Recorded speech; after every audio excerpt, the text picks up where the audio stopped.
Hey everyone, Andrew here, bringing you another video review, and today we're going to be doing my comic load for the week, as well as news, updates, questions, answers, the Andrewcutter Battle Royale, and anything else I can make up on the whim.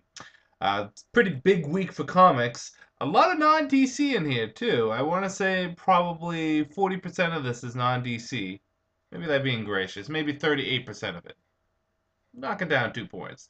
But yeah, a lot of non-DCs this week. Some Dynamite, some IDW, some Vertigo, some Marvel, sprinkled in there with DC because the majority of my stuff is usually DC. It's my favorite company with my favorite characters, my favorite stories, all that fun stuff. But we got a good mix this week, so we're gonna start where we always start, just a little bit of Batman in our life, with Batman Superman issue number 8.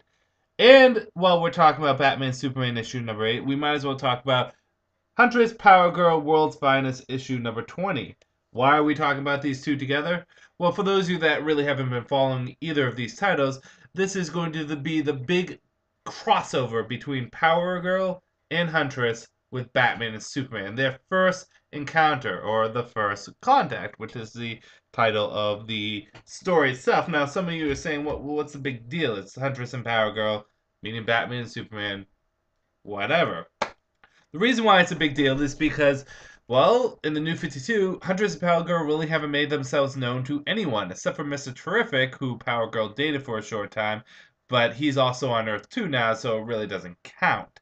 But what really makes this important, here's the kicker, is that, of course, for some of you that may know, Power Girl is Earth 2's Supergirl, and in the New 52, Huntress is the Robin from Earth 2, who was the child of Batman and Catwoman. So basically, picture this. Power Girl and Huntress, who thinks their world has been destroyed, marooned on this other Earth, come into contact with basically their father figures. They, or at least an alternate version of themselves. It's just sprinkled with awesomeness, just in the pure concept of the story. So, will it pan out? Will it work? Well, let's see. The story starts off with a continuation of the prologue from, I believe it was Huntress and Power Girl World's Finest, issue number 19, where Huntress got caught by Batman in the Batcave. And while Batman's trying to figure out what's going on, Huntress basically gives him the spiel. And what's really important in this is Batman's getting vague memories of his first encounter, first team-up with Superman.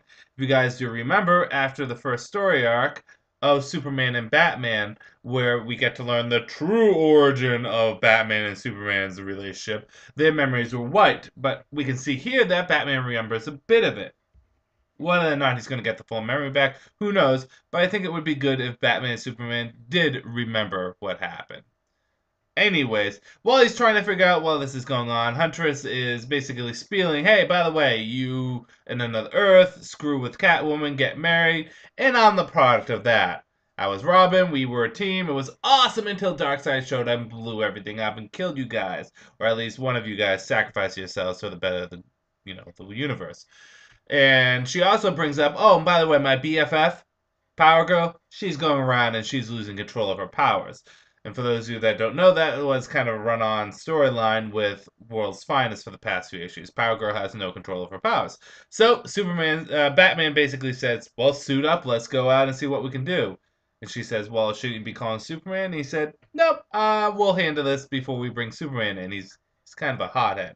So anyways, they go down there. Superman shows up anyways, does the best he can to help out, but, shit gets real and trouble happens. We find out who is behind Power Girl's powers getting so whacked out, how it could possibly affect Superman, and how it could possibly affect not only our Earth, but Earth 2. Good, bad, whether or not you should get it. Good. Well, I do like the fact that Batman kind of remembers what happened with his first encounter with Superman.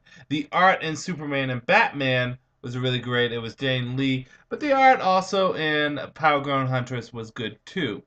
I think it's really cool to see the two of them kind of working together with their respective father figures, for lack of a better term, on this Earth. Huntress working with Batman and Power Girl working with Superman. Because despite the differences between the the alternate version of Superman and Batman, there's still an underlying relationship between the two, or a connection, for lack of a better term. But it's also nice to get the switch up: Batman working with Power Girl and Huntress working with Superman, and seeing kind of relationship dynamic showing up there. And I also like the consequences of Superman's actions of helping out because, well, shit gets real for Superman. Bad, I still don't like how DC plays off that Batman and Superman are dicks to each other. Oddly enough, the best portrayal of Batman and Superman's relationship I've seen so far has been in Superman and Wonder Woman, where Batman has been a general friend and confidant to Superman. In Justice League, where while they do have a bit of a snappiness at each other, for the most part, they're very trusting of each other. Feels though the Superman-Batman dynamic in their actual comic isn't quite as good as it should be. But maybe that's just a personal gripe. It's really up to the reader. In addition to that, who the villain is, I felt as though was kind of shooting in and really wasn't that good of a choice. I won't reveal who it is, but they could have gone so many different ways.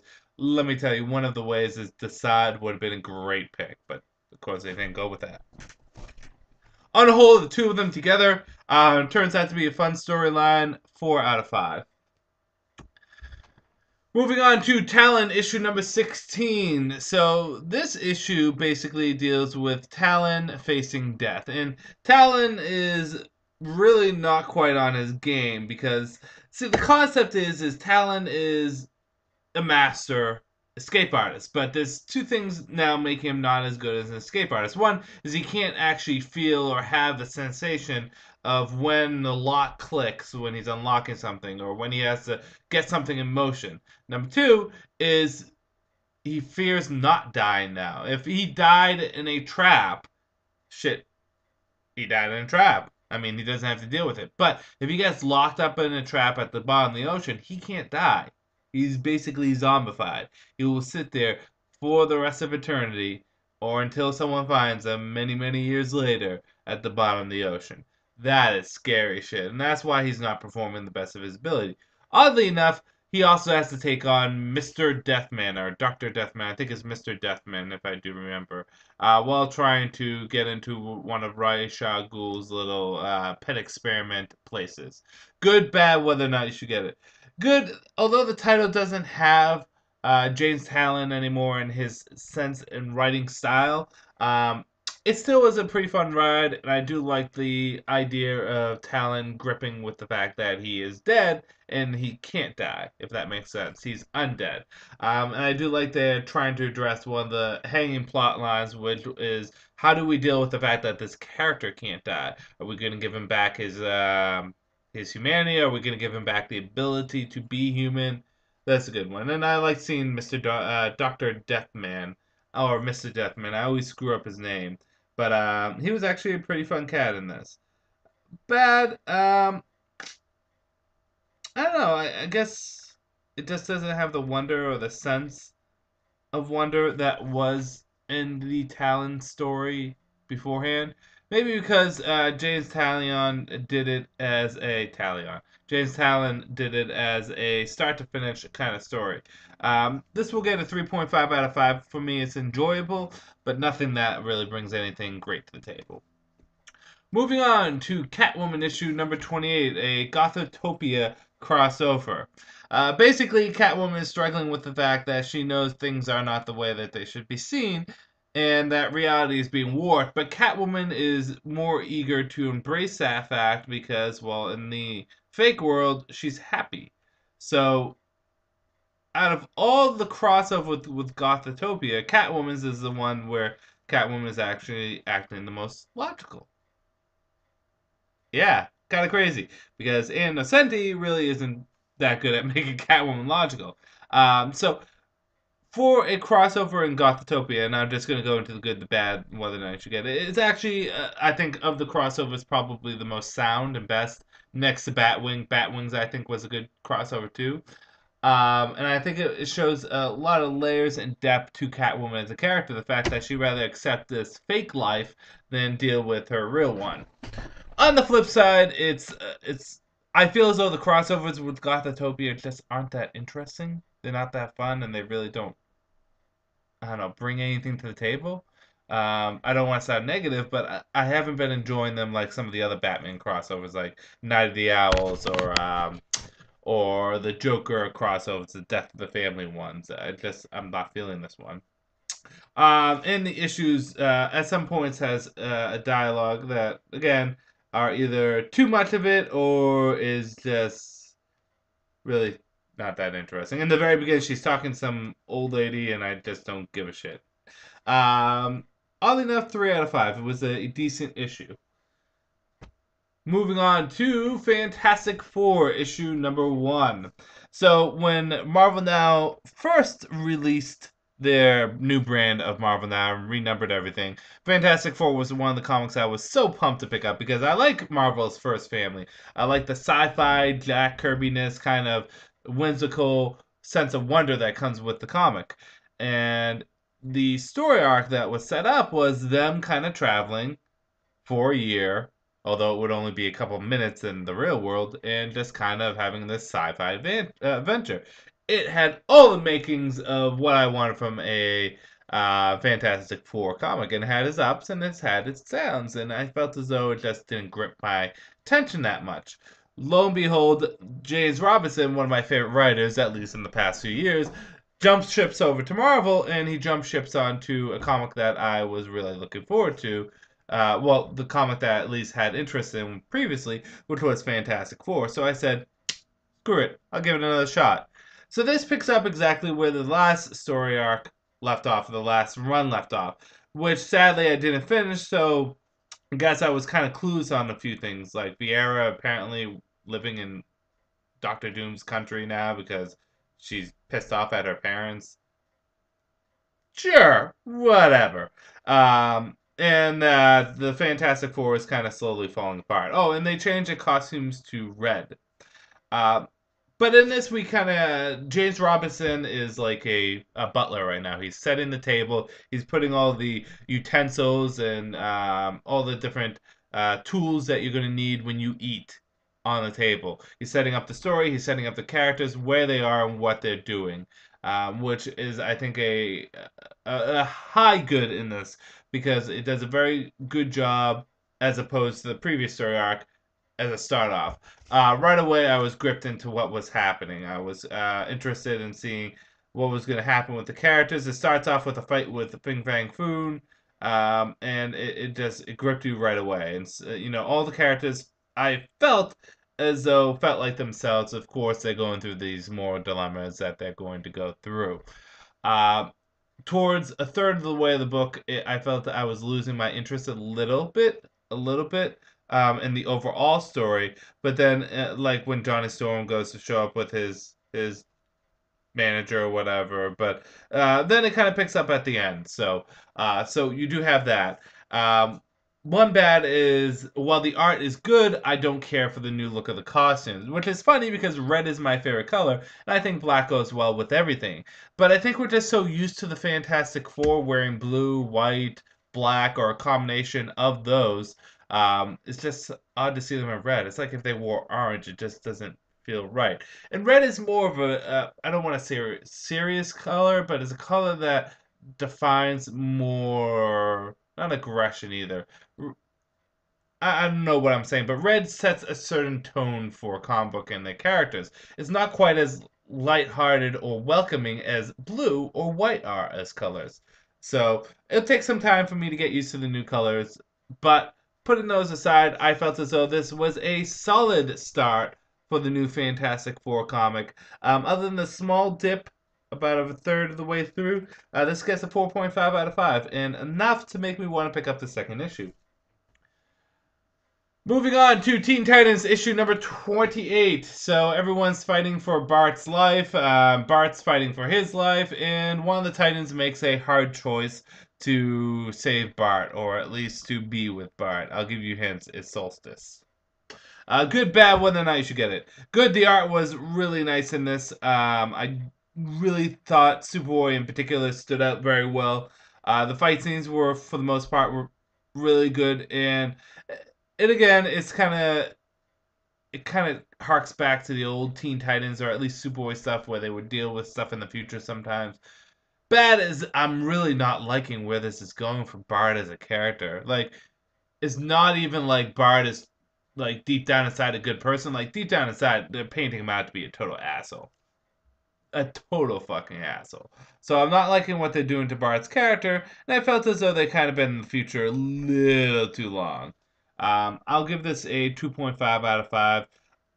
I hate to say this, but I'm kind of happy this series is coming to an end because it's losing its feeling on it. Now to a comic that's not losing its feeling. That is Teen Titans issue number 31. So Leo is finally starting to get his shit together. April O'Neil gets a new haircut, and Raphael is liking Aeoplex. I believe that's how you say her name, and then hating her, and then liking her and hating her again. So a bunch of confusion. 5 out of 5. TMNT has been a fantastic series, start to finish. And this one has one of the most badassery of cliffhangers because it involves my favorite character and just really good. And I cannot wait for next month's issue. I can't really wait for any of them. I love this series so much. TMNT just really has been the best comic book series in a long time outside of the big two. Pick it up. So, moving on to Forever Evil Argus issue number 5 of 6, we're getting towards the end of this book. And what I have been saying in the past is, what I do like is this is kind of a showing Stephen Trevor at his badassery.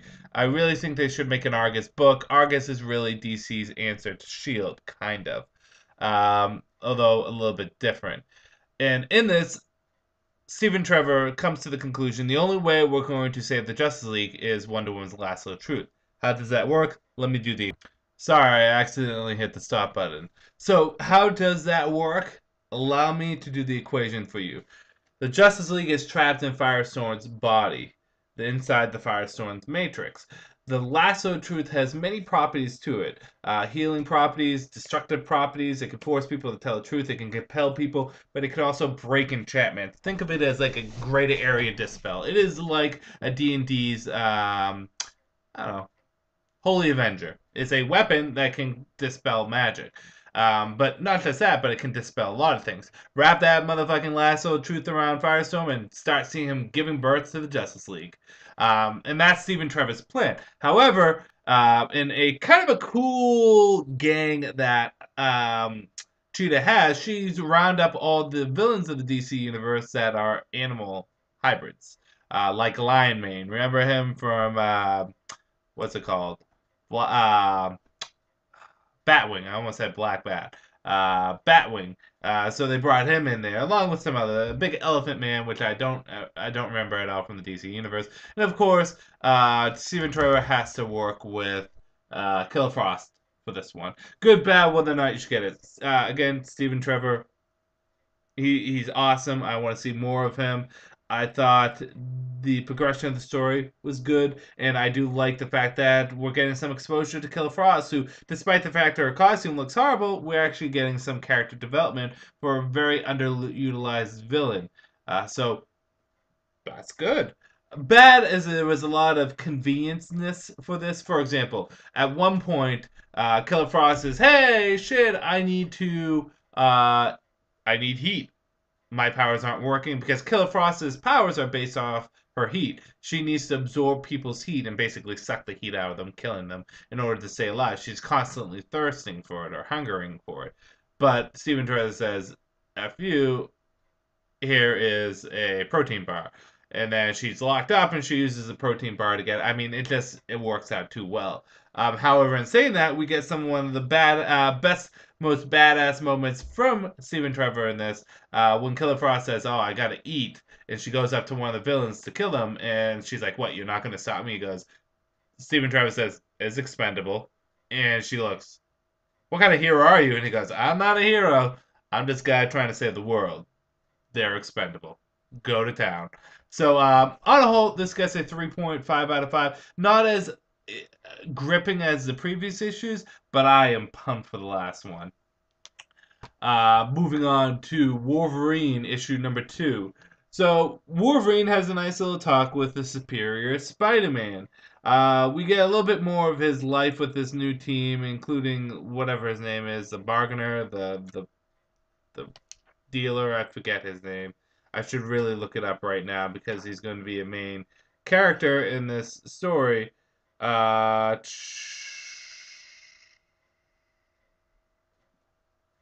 forget. I know that's bad, but give me 2 more seconds. Two more. 5, 4, 3, 2. I just said 2 more seconds and I said 5. Anyways, we get to see some of his life with his new group of friends that he's kind of friends with, but not really. But the majority of this is a flashback of him talking to the superior Spider-Man, which is Doc Ock Spider-Man. Basically, Peter Parker being possessed by Doc Ock. And ironically enough, it's Doc Ock that pushes him into this situation. And he says to him, you know, why are you working with people? It only gets you in trouble. Why are you doing this and that? Why are you trying to do what Sabretooth is pointing you in the direction of doing? Why not go this direction, do that? And it works out, and it makes a logical sense on why Wolverine is acting the way he is. A good, bad, whether or not you should get it. I thought the art was actually pretty good in this. I particularly like how Superior Spider-Man was drawn. Very Spider-Man-esque. But Wolverine looked good, too, when he had the mask on. I didn't like him with the mask off. The flashback scenes where we get to see him talking to the Superior Spider-Man was really cool, and I thought it was a great conversation. That makes me feel bad that I didn't pick up Superior Spider-Man as a comic because it looks like it would be enjoyable because the Superior Spider-Man is kind of a cool cat.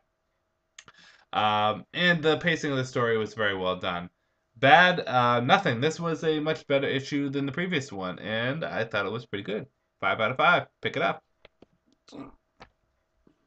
Le Freeze, issue number 8. So, basically, the interstellar gods, I forget them, called the Council of whatever. Anyways, they piss off at Le Freeze because he's causing trouble, and Le Freeze wants his butler back. That's the basic gist of the story. I know I summarized it very shortly, but despite how much dialogue that Keith Giffen shows in there, that's the basic gist of the story. Super gods don't like Le Freeze. Le Freeze wants his butler back. Shit's gonna happen. Good is the dialogue I thought was perfectly executed for Keith Giffens in the amount and detail. One of the things Keith Giffens loves to do is dialogue, dialogue, dialogue, dialogue in all his books. Whether it's back in the Justice League International stuff or the more recent stuff like Threshold Hunted. He loves dialogue. However, in this, I felt as though it was executed a lot better. I felt as though there was enough there that you got what you needed, and it was, again, a very dialogue-heavy book, but not too much that it was straining for the reader. Some fun moments in this with LaFreeze, particularly at the end, and again, I like this build-up of this council, this pantheon of cosmic gods. Bad, despite how much content was in here, very little happens with the story. Like I said, there's a lot of talking, there's a lot of discussing, but there's not much that actually happens with the story. But what I will say in this is there's a goddess of basically love or infatuation, and she shows up, and anyone who's around her gets put under her spell. She releases pheromones, and they can't control themselves. The only one that can't be controlled is LaFreeze because he's just too busy getting his shit back. Like, she shows up in this sexy, like, dog, cow, whatever LaFreeze's race is, sexy-looking female version of that. And LaFreeze is just like, get out of my way. You're not my butler. I want my butler back. And she's just absolutely astounded on how LaFreeze just doesn't give a shit. This was a solid book. 4 out of 5. It's a pity because this book, I believe, is on the cusp of might be getting canceled. But pick up LaFreeze. The Man Made of Bronze, or the Man of Bronze. I always say Made of Bronze. The Man of Bronze, Doc Savage, issue number 3. So Doc is in the 60s now, and basically he's saying to everyone, my secret that I have been working on for the past 30 years, I want to say, is basically immortality, the way to cure people, and basically eternal youth, as you can see here. And obviously people don't take too kindly to that. Good, bad, whether or not you should get it. Art spot on. In addition to that, I did like the conflict between him and the bad guy in this. It shows that the hero doesn't always win, despite the fact that he may still get the bad guy. You're gonna see. Bad is that I thought things were just a little too predictable on what the special thing was going to be, the Eternal Youth, basically, and how things were going to go down. Because you can't have something like Eternal Youth just floating around. But it was a solid, fun ride, and we're going to be seeing Doc Savage in the 70s next. So this gets a 3.5 out of 5. Justice League Dark, issue number 28. So Constantine's finally reunited with his former teammates. However, they all set up to the weapon. And we finally come to understand what this weapon really is. Nick Necro tells them, you know, I don't like working with Felix Faust. I don't like working with the crime syndicate, but you got to understand, as bad as the crime syndicate is, there's something coming, and that something is a lot more powerful than the crime syndicate. And we need a weapon, and that's what this super death gun based off magical people is made of. It is a super death gun based off magical people, and I'm going to use it to save the world. Yeah, it's going to possibly screw with you guys, but I'm gonna use it to save the world. I find out who that chick was that was with Pandora and Phantom Stranger in this, and a big supernatural character from the DC universe that I think a lot of people like shows up at the end. Uh, Everything about this is great. I have been enjoying the Forever Evil Blight story arc a lot, but the thing is as much as I, what I like DC has done with Forever Evil is despite the main characters being in their own title, like you're going to see Batman in his own title and Superman in their own title doing their own thing, they're not truly back to the DC universe yet. Because in theory, all that shit's taking place before Forever Evil. At this point in the DC universe, they're still gone. So the closer we get to getting them back, is great because we've been without them for so long. You know, take something away, you never really realize how much you love it or appreciate it until it's gone. However, with the Justice Dark, even though we have Zatanna basically back, she's not back yet. They're just giving us the tip. The tip. They're not giving the whole thing. So I would like to see the actual Justice League Dark bust out and fucking beat the shit out of Felix Faust, who is shown to be a great villain for the Justice League Dark, along with Nick Necro. Um, but this is great. 4.5 out of 5. Now, here's the issue that I was probably looking forward to the most this week was Lois Lane issue number 1, One Shot. Now, for those who don't know, it is Superman's 75th birthday, his 75th anniversary. But what people don't realize is also Lois Lane. She showed up in the first issue that Superman showed up in. So, I mean, Lois Lane is technically older than even Batman is. So, it's only fitting that Lois Lane kind of gets something to commemorate this 75th anniversary. And while we may not be getting a ongoing title, a one-shot nonetheless is something good. Uh, Although it's said by the writers and DC also that it's possible that this could turn into a continuous ongoing series. How awesome would that be? So basically, in this, Lois finds out that her sister and her sister roommate have gotten into some trouble, and that trouble tends to mutate people into ravenous monsters. And who's behind all this? While this is going on, there's also some flashback scenes, and you learn a little bit more about Lois's relationship with her sister, with her father, and also with her mother. The good in this is the flashbacks, and the flashbacks really paint and tell a story of Lois's life. And although it's only from few sections of her past, it does a very good job at painting that story. The art is beautiful in this comic, particularly the flashback art, but I think it's a really well done art. And the colors in particular work well with the art too. They're much more lighter tone colors, which is good. The only bad I could really say about this is the main story. Well executed, wasn't really that great of an idea. But putting that aside, Lois Lane issued One Shot number 1. Gets a 4 out of 5 for me. I would like to see more of Lois Lane. We'll see what goes on, but this was a solid story, and pick it up. Support Lois Lane. support her on her 75th birthday. I mean, damn, the woman still looks good for 75 years old. Speaking of Superman, who showed up for one panel in that book, which is the way it should have been, Superman issue number 28. This basically is, well, we're coming to the end of Scott Lobdell's run on Superman. Brett Booth jumps on and does the art on this, and basically we get a little bit of everything in here. We get a little bit of character interactions with friends, we get a little bit of some story going on, some layering down of plot points that might show up in the future. Who knows? And we also get a crossover of sorts. Basically, Superman is tracking down some bad guys, interrogating them, while at the same time as Clark Kent is dealing with Cat, possibly trying to sell the Cat Clarko Populus. I forget what they called it. And there at the end is a character that shows up from one of Scott Lobdell's former projects on DC that jumps in and has a thing to say to Superman. And let me just say, this individual drawn by Brett Booth, other than their eyebrows, really comes out actually pretty well. Good, bad, whether or not you should get it.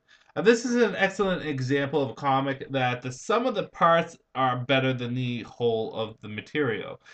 This comic is a fun, enjoyable ride, but the plot itself is really kind of boring. Like, for example, Superman finds a little thing flying in space, but nothing is really done with it. Sure, maybe it might come up later in other issues, but nothing's really done with it. It's kind of cool to see the crossover at the end, and even the talk between Cat Grant and Jimmy Olsen is cool. And Lois Lane kind of interacting with Clark, who is still kind of reeling from the fact that she had psychic powers. But on a whole, when you take these beautiful parts and you put them together, it's really not that good looking of a thing. It's just kind of there. So I'm gonna give this 3.5 out of 5. Again, some of the parts good, but not enough. That's why I'm interested to see what happens when Jeff John jumps on it. The Wake, issue number 6 of 10. Talk about waiting a long ass time for the next issue. So basically, it's 200 years later. I want to say 200 years later, and the Earth has been ravaged and is post-apocalyptic. Oh no, Waterworld kind of. And we get this new character right here whose name I completely forget, which is pretty bad. Who is kind of just living her life in this world and dealing with the sea creatures and all that fun shit. Can I get their name? Is their name here? No. Oh well. And of course, the starting revelation at the end. This comic is awesome. Scott Steiner's Wake is a fun little dip into another world with twists and turns, and the great thing about this is you don't know where it's going. I love the new characters, I love the direction, and although I don't care for post-apocalyptic worlds, it works out well for this. 5 out of 5. Brian Buccellado's The Black Bat, issue number 9. So, the Black Bat, in this, he has to save his girlfriend by taking the guy that he just put in prison and getting him out. Will Black Bat be able to succeed in it? We'll just have to wait and see. This is, I want to say, it's a good issue, but it's a boring issue too. Everything works out well here. It's interesting from start to finish. Oh, not interesting. It was well done start to finish. But it felt like not filler, but it felt like another step in what will be, I think, a better issue next time around. 3 out of 5. Legend of Red Sonja, or Legends of Red Sonja, issue number 4 of 5. So again, we get these mercenaries hunting down Red Sonja, trying to learn more about her, and what happens? They do, and eventually she comes into contact with them. All the stories on these are enjoyable and fun, and in addition to that, the art is very well handled. It's great to see the perspective of Red Sonja and the characters that view her and how she interacts with the world. This gets a 5 out of 5. Fun miniseries and very well handled. And where the hell is the next issue for Red Sonja? I'm still waiting. 5 out of 5. Aquaman issue number 28. This gets a 4.5 out of 5. Aquaman basically goes back to school in his high school reunion, and everything basically is awkward for Aquaman. And we get to learn how he kind of started to learn about his powers, and Mira gets to interact with people from his past. And all while this is going on, that guy that's been asking shit about people, asking people about Aquaman stuff, finally gets a hold of Aquaman's trident, and shit gets real, kind of. Or, yeah, it's Aquaman's trident, and shit kind of gets real. The only thing I could say about this that I didn't like is I didn't really feel the plot until the end. I don't see the necessity of, I don't feel the necessity of Aquaman's past being brought up. It's fun, it's enjoyable, it's well done, but is it necessary for the story? Hmm. I mean, some people might say yes. I could be wrong. But on a whole, it's a fun ride to go through. 4.5 out of 5. And lastly, this week is Flash issue number 28. Flash and Deadman are working together to find out about the Keystone Killer. Was a shocking twist at the end. Brian Buccellato, what are you still doing on this title? I thought you were supposed to leave when Francis did. It's kind of cool to see Deadman in this comic. I think Deadman's been a fun character since the New 52 and has been a very stable character since the New 52. And the backstory that's given to this Keystone Killer is very well handled. I can't say there's anything bad about this issue, but I'm going to hold off on giving it a 5 out of 5. Doesn't do anything to wow me. I'm going to keep it at 4.5. Now on to my picks of the week. So, they go to you. Oh, that's actually tough. I'm gonna have to remove one of them and put one else in. Let's go with this. So the comics I enjoyed the most this week. Number 3 goes to The Wake issue number 6. Like I said, this comic has a lot of twists and turns, ups and downs, and the great thing is you don't know where it's going, which a lot of people, I don't know if they would appreciate that, but in comic books, stuff are predictable, and it's good to have something that's not. Legend of Red Sonja's issue number 4 gets gets the second spot in this for this week. Just really great sword and sorcery storytelling for Red Sonja. Really fun. But number 1 goes once again to TMNT issue number 31. This comic rocks. If you're not reading it, you're missing out. Pick up TMNT. It is fun as hell. And those are the comics for this week. Honorable mentions are out there like the Lois Lane issue and the First Contact stuff. But those are my picks of the week. So as for news and or updates,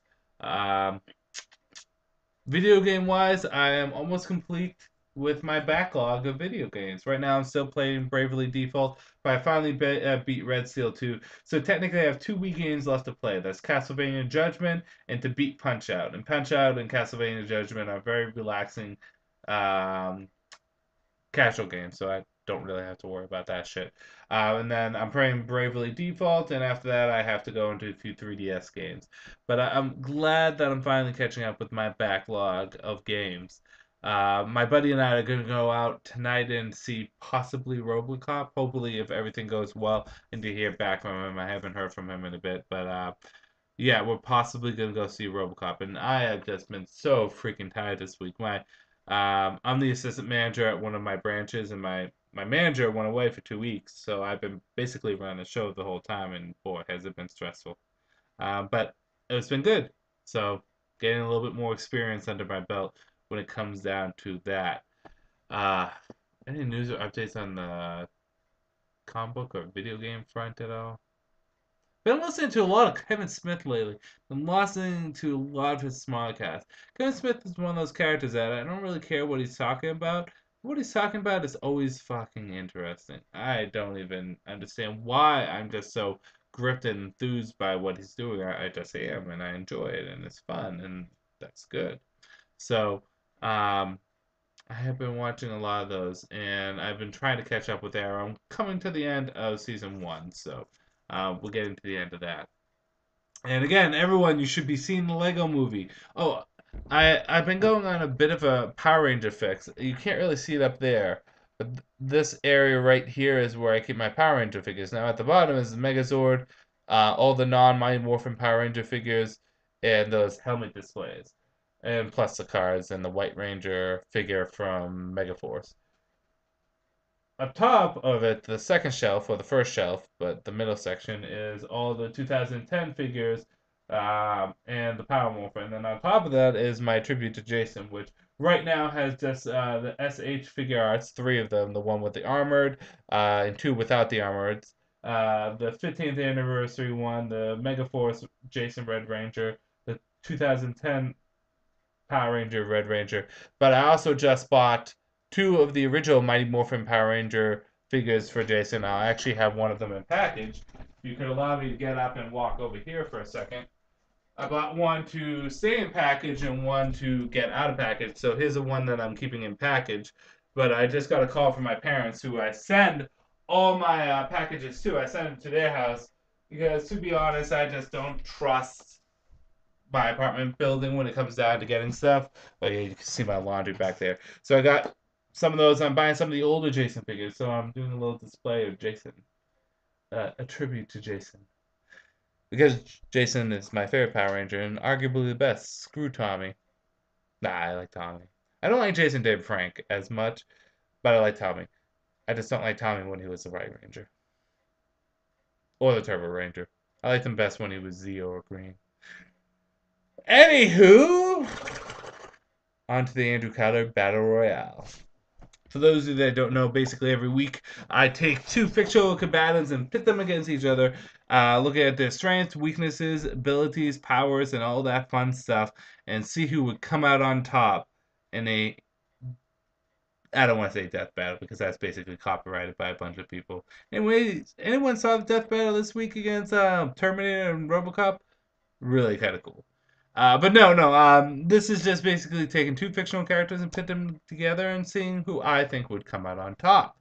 So I'm going to go with one of your suggestions, which is Christian Quinn, who suggested Samus versus Mega Man. So who do I think will come out on top between the Blue Bomber and the mysterious Samus? Let's start off with Samus Aran.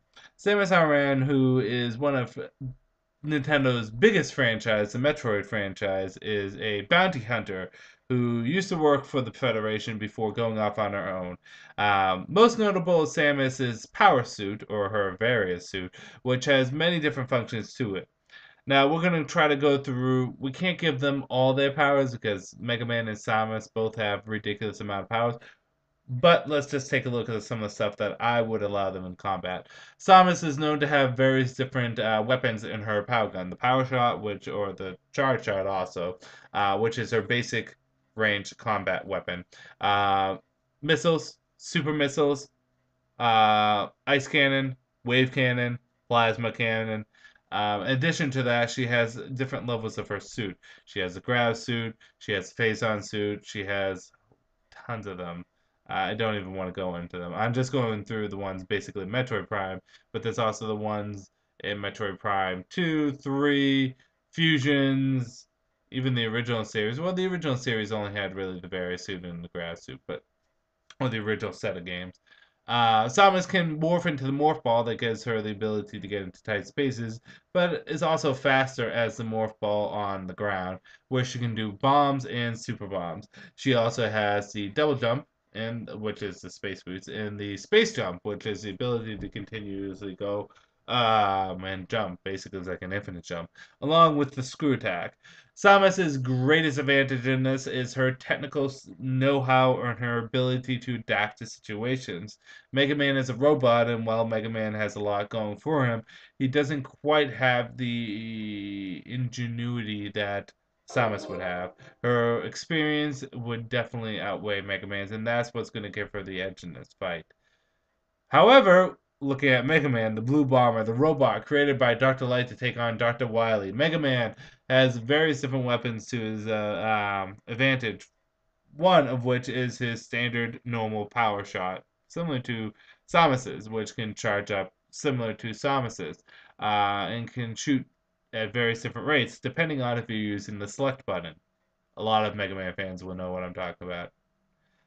But Mega Man also absorbs the powers and abilities of the enemies or robot masters that he defeats, which includes the ability to have a flaming sword or shoot scissors out of his hands or shoot napalm or ice cannons or various different stuff. So Mega Man has a lot more to his repertoire in terms of offense. Who would win ultimately in the fight? Well, actually, I should say Mega Man's biggest advantage is his diversity in offense. He's able to switch off back and forth between various different weapons. Now, who would win in a fight?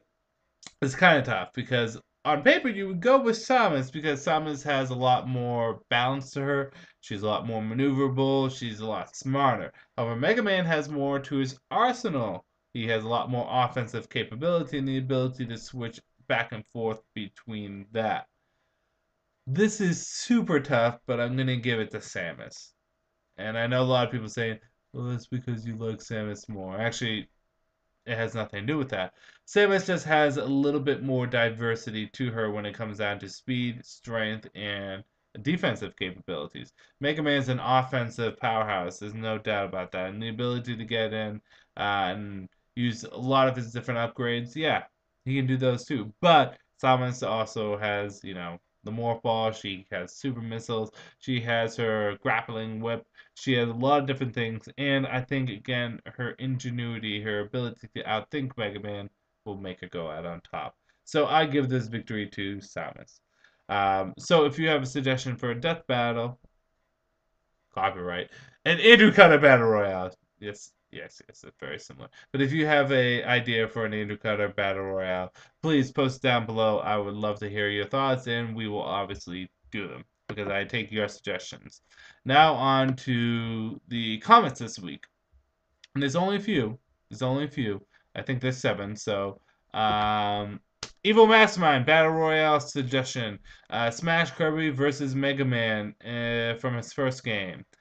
What are your top 5 evolutions? Mine are Vaporeon, Glaceon, Espeon, Sylveon, Umbreon. If you look at the Pokedex, what are your top 5 third-gen Pokemon? Mine are Sceptile, Camerupt, Milotech, Swallow, and Metagross. As for evolutions, what Eevee can evolve into, my number 1 is Jolteon. My number 2 is probably Leafeon. Number 3 is going to be Umbreon. Number 4 is Espeon.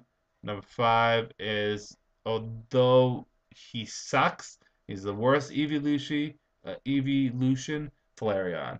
I just like the look of Flareon, and fire is my favorite element.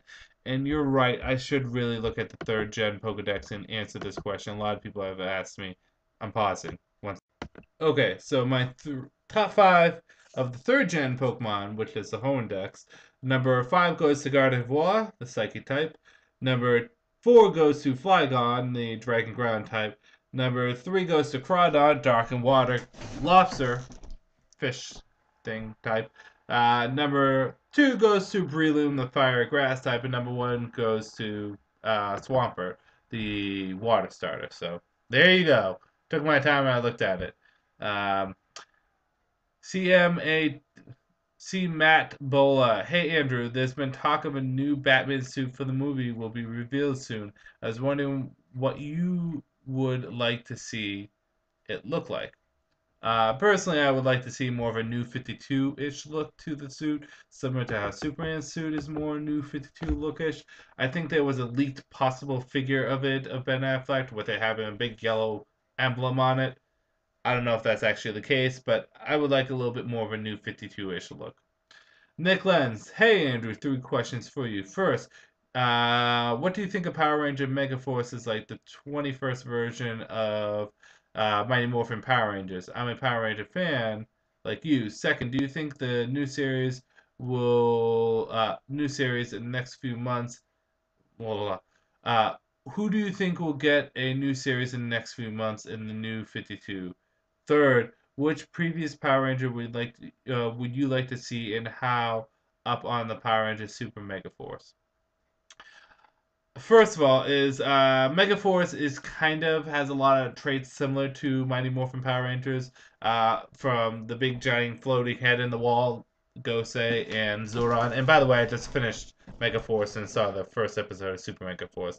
The characters have very similar traits. The Blue Ranger is very nerdy and smart. The Yellow Ranger is very grounded and serious. The Black Ranger is kind of a ladies' man and a little bit of goofy. The Pink Ranger is very valley girlish and bubbly. And the Red Ranger is very serious and stern. The thing is that they are nowhere as good as the original Rangers. But I do like the Megaforce cast to a degree. Do I think it is kind of like that? Yes, I do. But it's different too. But I would be remiss to say that they weren't taking elements from Mighty Morphin Power Rangers. Uh, Second, what do I think will be the new series in New 52? I don't know, to be honest. A spoiler or Bluebird kind of series with the new Batman characters. I can see that happening. Hopefully, a Cyborg ongoing would be nice too. Third, what previous Ranger would you like to see show up in Super Mega Force?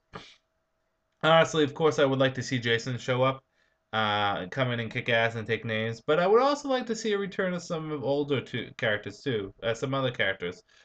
Billy showing up would be great. Seeing that his send off was just horrible. I would like to see Billy come back.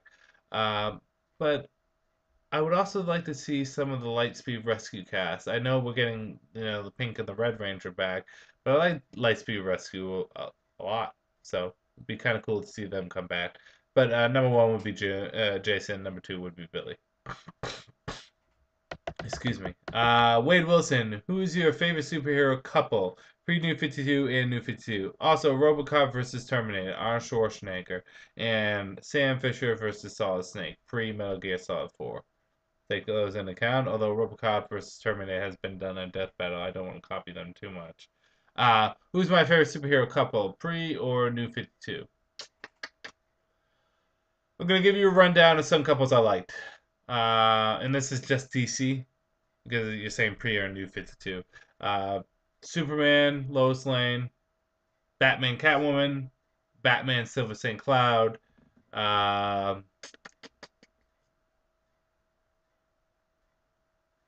Dick Grayson, Barbara Gordon. Favorite couples: Ralph and Sue Debbie, Wally West and Wally West. No, not Wally West. Sorry. Oh my God, Barry Allen and Iris West for the Silver Age stuff. However, in the New 52, well, of course, Mirror and Aquaman too were great. However, in the New 52, Superman and Wonder Woman seem to be working, so I do like them also. Um, there hasn't been really any other couples in the New 52. So, yeah. Moving on. Diablo0034. Hey, Andrew, question. Do you think Dick Grayson could possibly become Owlman, the identity? Also, do you think DC will give him a new book? No to the first question. Possibly yes to the second. I think they're going to give him a new identity. I don't think it'll be Owlman. I think it will be something else. But I think he will get a new book. It's a possibility. X Velas says YT. Good for him. And last question is Green Arrow Hunter. Hey, Andrew. How would you do the new version of Parallax for the new 52? And how would you make him different? Also, if you get exposed to cosmic rays like the Fantastic Four, what power would you get according to your personality? Battle Royale, Connor McCloud, Highlander versus Ra's al Ghul. Well, that's a good one. Should have looked at that. How would I redo in Parallax? Not sure. Parallax was a good idea on paper that just wasn't well executed. I would have to put thought into that. I would do in Parallax very similar. I would change the look of the character. I never really grew on the look of the character. And I would make him bigger. Like, literally, he's a giant. I wouldn't want a normal size individual. I would want a giant. What powers would I get based off my personality for cosmic rays? What powers would I get? The ability to manipulate my energy inside my body, to expend it or use it for different things. That's the best answer I can give. So that is the questions for this week. If you have a question or comment at all, you can post it down below. And that's really all I have left. We're going to end this video here. I'm going to get ready for the day, possibly go see Robocop. Who knows?